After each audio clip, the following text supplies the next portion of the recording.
mí estar en el día de hoy en esta importante conmemoración, séptima conmemoración del Día de la Prevención del Lavado de Activos. Es realmente en un momento en el cual nuestro país tiene que dar una señal absolutamente incontrovertible, incontrastable de determinación de luchar contra el delito, de luchar contra la criminalidad, luchar contra la corrupción y poner todos los instrumentos que estén al alcance del gobierno y por supuesto del sector privado para lograr que esta lucha sea eficaz. Nuestro país ha tenido distintos episodios lamentables de violencia, también de criminalidad, en los cuales desafortunadamente pues hemos tenido también esta sensación a veces de estar en una especie de círculo vicioso, en un círculo vicioso de debilidad institucional que genera también la impotencia y la frustración de la sociedad frente a las acciones del terrorismo, frente a las acciones del narcotráfico, del crimen organizado, y sabemos que ha sido una situación que hemos vivido por muchos años, pero también sabemos que ha habido progresos de parte de nuestra sociedad. De hecho, recordamos cómo antes de la Constitución del 91 Colombia se encontraba en una situación verdaderamente precaria frente al narcotráfico, que en ese momento amenazaba no solamente las instituciones, sino a la sociedad entera, y padecimos entonces en esa época todas las consecuencias del terrorismo de los narcotraficantes que pretendían doblegar a toda la sociedad y a la institucionalidad colombiana, muchas veces obviamente con la fachada de empresas legales que estaban definitivamente por fuera del ordenamiento jurídico, enriqueciéndose ilícitamente, pero repito, con fachadas absolutamente legales. En esa época no pudimos elevar a rango constitucional la extradición, pero sí hubo un rechazo contundente de la sociedad colombiana que permitió entonces que la Constitución en el artículo 34 se declarara por sentencia judicial la posibilidad de extinguir el dominio de los bienes adquiridos como consecuencia del enriquecimiento ilícito en perjuicio del tesoro público o con grave deterioro de la moral social.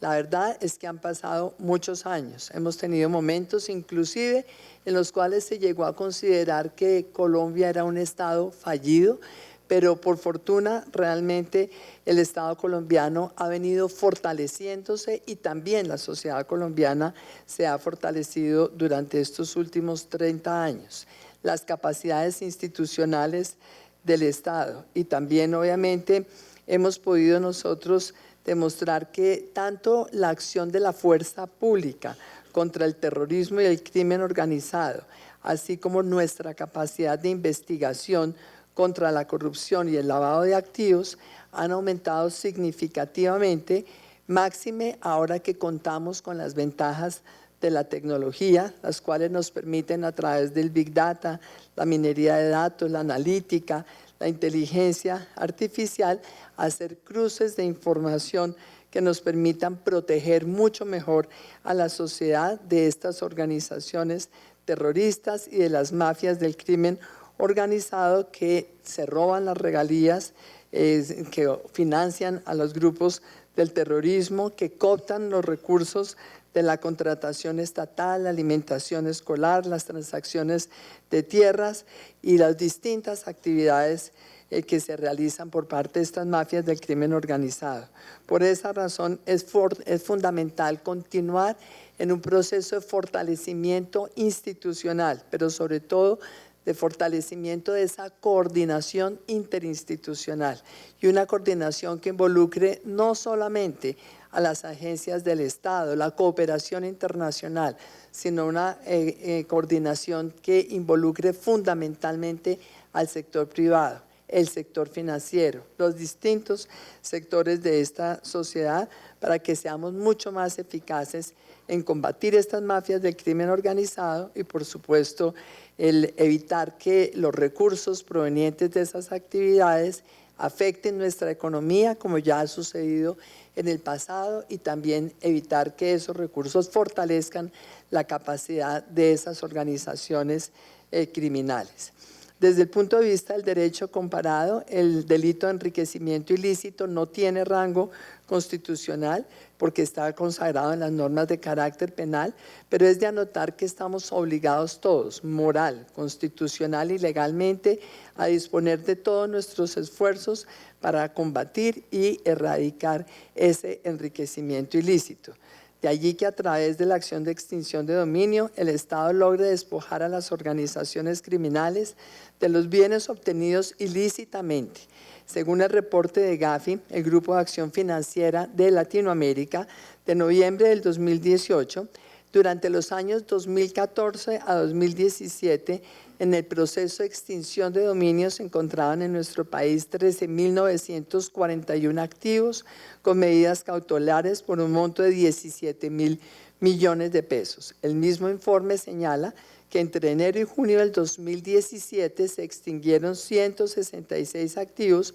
por un valor de 376.000 millones de pesos. Casos como el de Milce López La Gata, involucrada en el tráfico de drogas, el lavado de activos, el ocultamiento de bienes ilícitos y paramilitarismo, o casos como el del Papero o el del Loco Barrera, narcotraficante colombiano, capturado en el año 2012 en Venezuela en una operación coordinada con la Policía Nacional desde Washington, son casos que nos ponen suficiente alerta y que debemos evitar que se repitan, utilizando todas las acciones legales para identificar ese lavado de activos y poner en práctica la extinción de dominio de manera contundente y oportuna.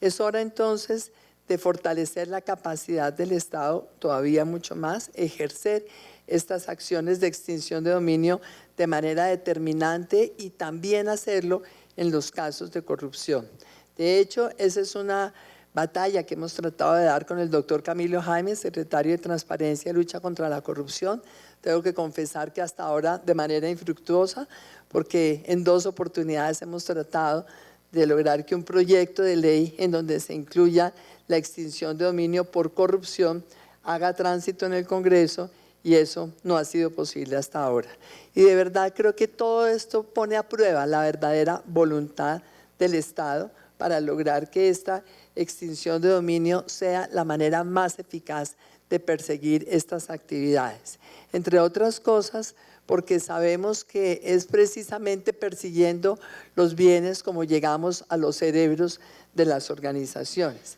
De hecho, tenemos en este momento un proyecto de ley que presentamos en el Congreso, un proyecto de ley que se llama Pedro Pascasio Martínez, y le pusimos Pedro Pascasio Martínez porque fue un niño prócer hace 200 años que se enfrentó al poder del general Barreiro, que pretendió comprarlo con unas monedas de oro para impedir justamente el refuerzo a las tropas patriotas. Y ese niño, con unos escasos 12 años,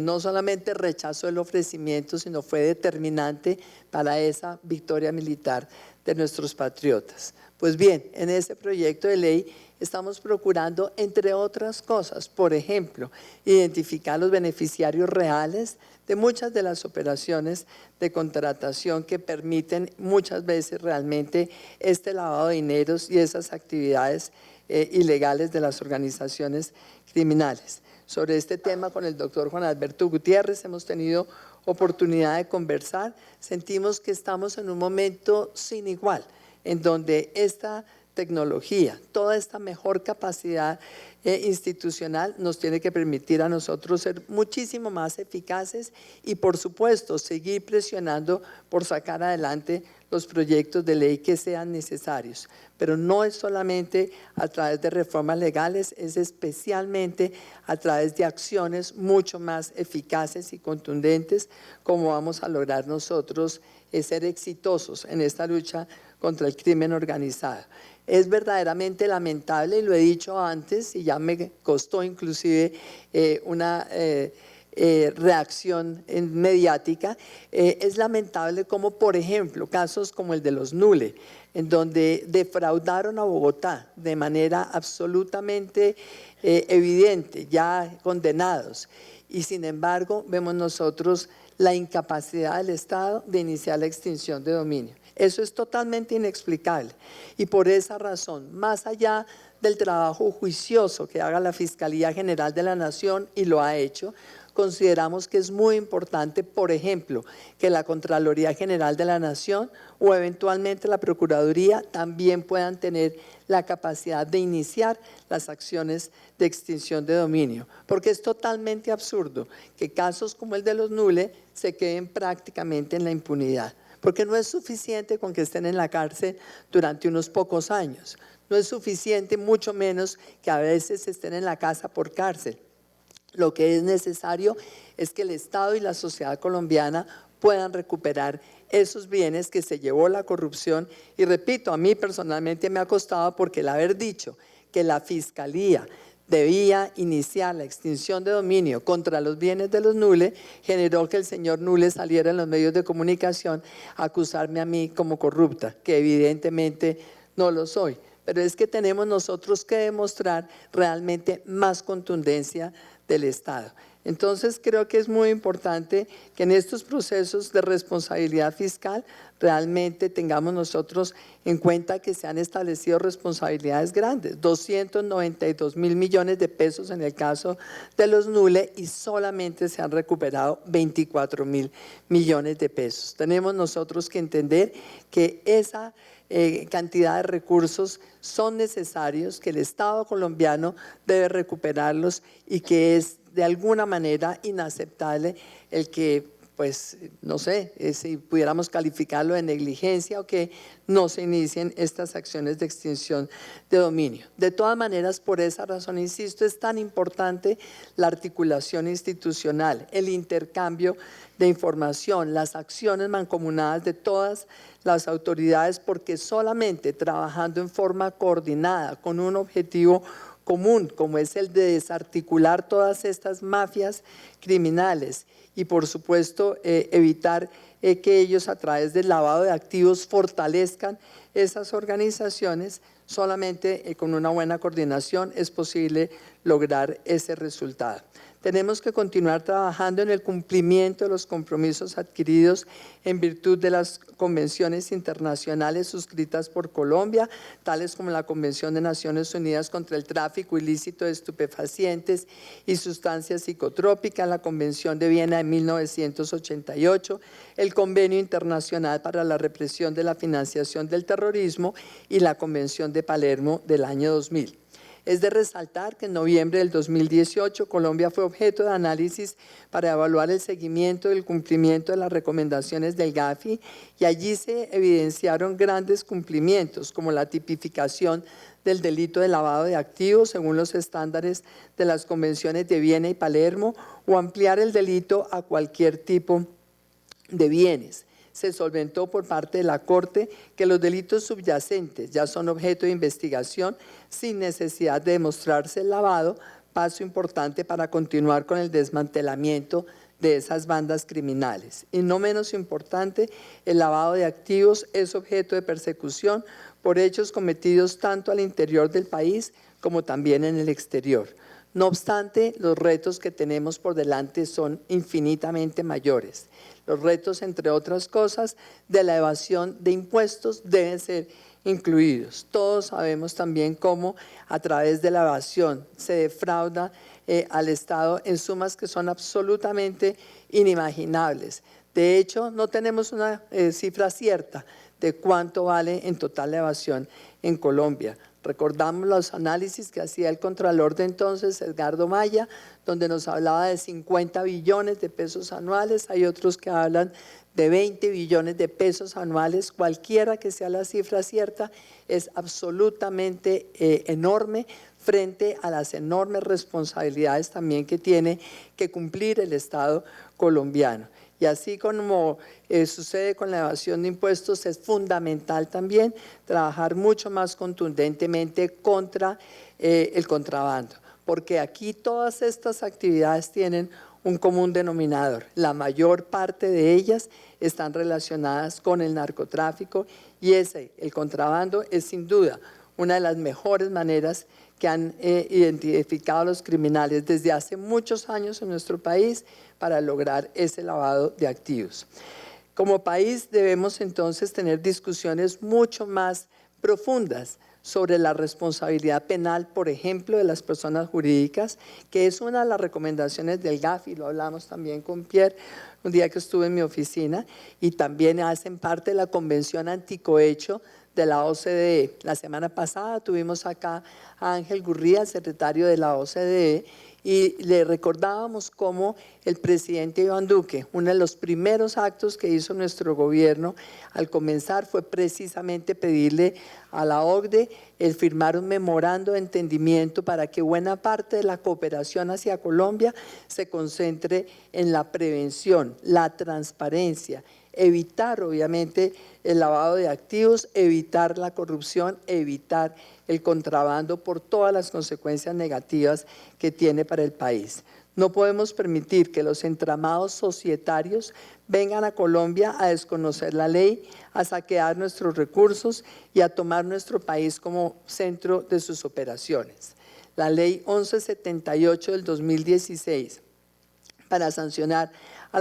es una ley que sanciona a las personas jurídicas y precisamente se refiere al soborno transnacional. Sin embargo, no es suficiente. Esta es una ley que surgió para cumplir los estándares de la OCDE y solamente se refiere a acciones de soborno a funcionarios extranjeros. Tenemos que lograr nosotros que cualquier tipo de soborno, cohecho, cualquier tipo de corrupción a los funcionarios esté realmente sancionado drásticamente, repito, dándole inclusive a las personas jurídicas esa connotación de delincuentes. Casos como el de Odebrecht no pueden volver a suceder en Colombia y es verdaderamente lamentable que a pesar de ese fortalecimiento institucional que ciertamente hemos tenido, nuestro país, en contraste con lo que ha sucedido en otros países de la región, ha sido incapaz de poner sanciones verdaderamente drásticas a todos los que han estado involucrados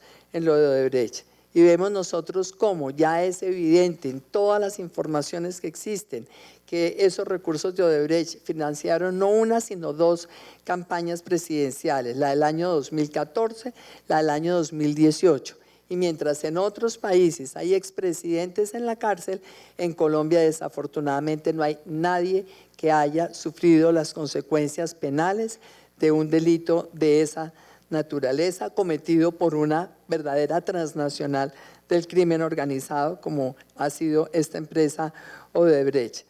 Desde la Vicepresidencia de la República celebramos esta cooperación que se suscribirá en el día de hoy entre la Superintendencia Financiera de Colombia, la Superintendencia de Economía Solidaria, muy importante esa superintendencia. El presidente Iván Duque y yo estamos totalmente convencidos que en este momento donde Colombia necesita aumentar su tasa de crecimiento, donde tenemos que generar más empleos, donde tenemos que garantizar mayores ingresos y más estabilidad, sobre todo en el ingreso de las familias, la economía solidaria es sin duda un referente muy valioso que nosotros debemos profundizar, tenemos que fortalecer y por esa razón entonces estamos obligados a que la Superintendencia de Economía Solidaria adopte los mejores estándares que tiene la Superintendencia Financiera para evitar obviamente que detrás del modelo cooperativo, de los fondos de los fondos de empleados o lo que sea, se vaya a infiltrar recursos ilegales. Pero esta cooperación entonces entre la Superintendencia Financiera, la Economía Solidaria, la Dirección de Impuestos y Aduanas Nacionales, el Ministerio de Tecnologías de Información y Comunicaciones, la Unidad de Análisis Financiero UIAF, va a servir para lograr esa articulación interinstitucional que nos permita a través de un mayor intercambio de información cumplir con estándares mucho más elevados que nos garanticen una mayor eficacia en esa lucha contra el financiamiento del terrorismo, de los grupos ilegales y también eventualmente contra la proliferación de armas de destrucción masiva. A su vez, por intermedio de la Secretaría de Transparencia, el Gobierno Nacional, en cumplimiento de la recomendación 12 del GAFI, se encuentra estudiando la modificación del decreto de las personas políticamente expuestas, con el fin de incluir a los representantes legales de organizaciones internacionales, a las personas jurídicas de naturaleza privada en calidad de beneficiarios, a contratistas del Estado y sobre todo a crear un registro de personas políticamente expuestas. Asimismo, hemos presentado el pasado 7 de agosto con el presidente de la República ante el Congreso de la República este proyecto de ley Pedro Pascasio Martínez, al cual ya me referí. Estamos muy atentos. El viceministro del Interior, el secretario de Transparencia han estado trabajando con los ponentes, tenemos ya ponencia favorable, estamos en el orden del día y esperamos que esta ley realmente, este proyecto se vuelva una ley en el corto plazo porque tiene medidas que son fundamentales, entre ellas proteger la identidad del denunciante, levantar por supuesto el velo corporativo, conocer los beneficiarios reales o beneficiarios finales de la contratación y en esto el trabajo que se viene haciendo por parte de la Contraloría General de la Nación, por parte de la UIAF, de estos cruces de información son absolutamente fundamentales. Es necesario entonces seguir sumando esfuerzos, construir entre todos una política nacional, no solamente pública, sino una política nacional más eficaz para poder perseguir el lavado de activos, para poder evitarlo y sobre todo para lograr recuperar los bienes, tanto los que se encuentran en Colombia como especialmente los que se encuentran en el exterior. Fortalecer el marco jurídico, hacer más capacitaciones a nuestros operadores jurídicos, hacernos parte en las demandas civiles para recuperar los bienes, mejorar nuestra cooperación internacional y por esa razón desde la vicepresidencia y obviamente con todo el trabajo de Pierre Lapac y toda la Oficina de Naciones Unidas contra la Droga y el Delito, a través de la iniciativa STAR del Banco Mundial, hemos iniciado los trabajos para congregar a cada uno de los actores relevantes del sistema para establecer las acciones a seguir y tener una hoja de ruta que nos sirva para perseguir eficazmente todos estos bienes. Evidentemente el crimen organizado y sus redes transnacionales se han fortalecido, se han vuelto mucho más sofisticados gracias a la tecnología, gracias a la globalización y por esa razón entonces es nuestra obligación, la obligación de quienes hacemos parte de una institucionalidad, estar más coordinados, ser más eficaces, ser más sofisticados que ellos, aprovechar todas las herramientas tecnológicas y la capacidad que tenemos desde el Estado y desde el sector privado para detectar, para poder desarticular y para poder congelar todos estos activos. El desafío es nuestro, el desafío es de ustedes, el desafío es de la Colombia de hoy para evitar que nuestras nuevas generaciones terminen desafortunadamente también, como vemos en tantos lugares del mundo, con países en donde desafortunadamente las mafias muchas veces logran superar la capacidad institucional. Nosotros tenemos en Colombia todo para lograr que este momento, de verdad, donde a pesar de las dificultades nuestro país está creciendo por encima del promedio de la economía mundial, por encima de las economías de la OCDE, muy por encima del resto de economías latinoamericanas, nosotros de verdad utilicemos nuestras capacidades para lograr que esa transparencia y esa prevención frente al lavado de activos nos dé espacios superiores para un crecimiento más sólido, más sostenido de la economía y para lograr que ese crecimiento económico se traduzca de verdad en bienestar para el pueblo colombiano. Tenemos perfectamente claro que los indicadores de crecimiento económico no son suficientes per se. Tener un crecimiento de Producto Interno Bruto elevado es una condición necesaria, pero no es suficiente para lograr un país donde haya más empleos, más acceso de los colombianos a un desarrollo económico, a un desarrollo productivo que genere mayor estabilidad. El desafío es enorme, pero por fortuna yo sé que a ninguno de nosotros nos va a quedar grande ese desafío, porque nuestro compromiso con Colombia y nuestro compromiso con las generaciones venideras es infinitamente superior a ese desafío que nos han planteado las organizaciones ilegales. Muchísimas gracias, Pierre, por todo este compromiso de ustedes también con Colombia. Nosotros muy contentos de estar trabajando de la mano con la agencia, con Naciones Unidas, y por supuesto muy pendientes de que ese intercambio de experiencias, de información, de conocimientos, de buenas prácticas que vamos a tener nosotros a través de la OCDE, pues se traduzca en que ojalá cuando nos veamos acá en 1 año y en 2 y en 3, logremos mostrar resultados muchísimo más contundentes en esta materia. Muchísimas gracias.